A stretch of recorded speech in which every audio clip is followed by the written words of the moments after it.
আসসালামু আলাইকুম গাইস, কেমন আছো সবাই? আশা করি সবাই ভালো আছো। আলহামদুলিল্লাহ আমিও খুব ভালো আছি, আপনাদের দোয়ায়, আপনাদের ভালোবাসায়।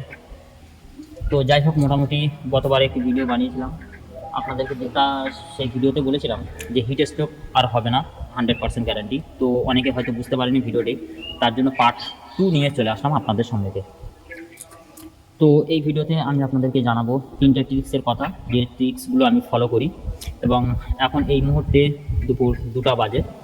তো এই টাইমে আমার রুমের যে টেম্পারেচার, মানে আমার ফার্মের যে টেম্পারেচার, ওটা আপনাদেরকে দেখাচ্ছি আমি।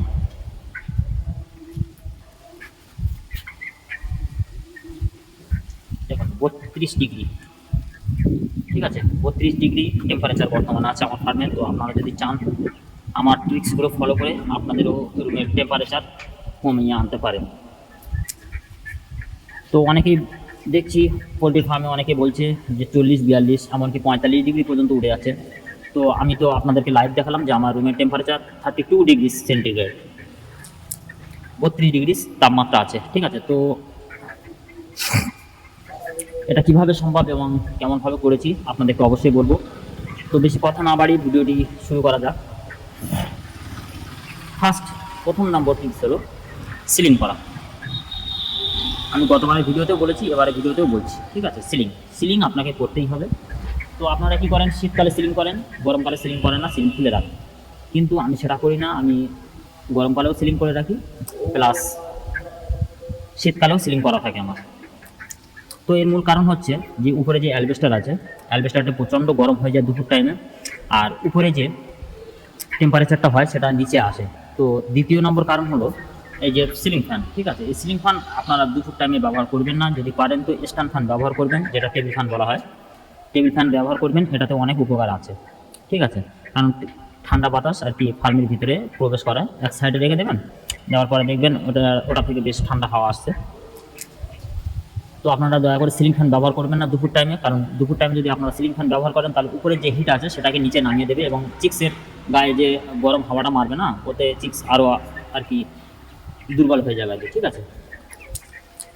তো দুটো কথা বলে দিলাম। আর 3 নম্বর যেটা মূল কারণ সেটি আপনাদেরকে বলছি, যেটা মূল ট্রিক্স, সেটি হলো লিটার ব্যবস্থাপনা আপনাদেরকে ভালো অবশ্যই রাখতে হবে। আমি প্রত্যেক ভিডিওতে বলি যে লিটার আপনাদেরকে ঠিকভাবে যত্ন নিতে হবে। লিটার যদি ঠিক না থাকে তাহলে আপনাদের মুরগি হিট স্ট্রোক তো অবশ্যই 100% হবেই হবে। আর দ্বিতীয় নম্বর কারণ হলো বিভিন্ন ধরনের রোগ জীবাণু জড়াবে, ঠিক আছে, রেজাল্ট ভালো আসবে না। তো মোটামুটি লিটার ব্যবস্থাপনা অবশ্যই ভালো রাখতে হবে। লিটার অন্ততপক্ষে দুপুর টাইমে অবশ্যই নাড়বেন, লিটারটাকে অবশ্যই নাড়বেন, ঠিক আছে। আবারও বলছি, লিটারটা অবশ্যই নাড়বেন। না যদি নাড়েন তাহলে আপনারা পরীক্ষা করে আপনারা নিজেরাই দেখতে পারেন, ফার্মের ভিতরে প্রবেশ করার পরে লিটারটাকে মানে এক মুঠো ধরবেন, ঠিক আছে, এভাবে আমি দেখাচ্ছি, এভাবে ধরবেন লিটারটাকে, ঠিক আছে। এভাবে লিটারটাকে ধরলে আপনারা নিজেই বুঝতে পারবেন লিটার প্রচণ্ড গরম হয়ে আছে।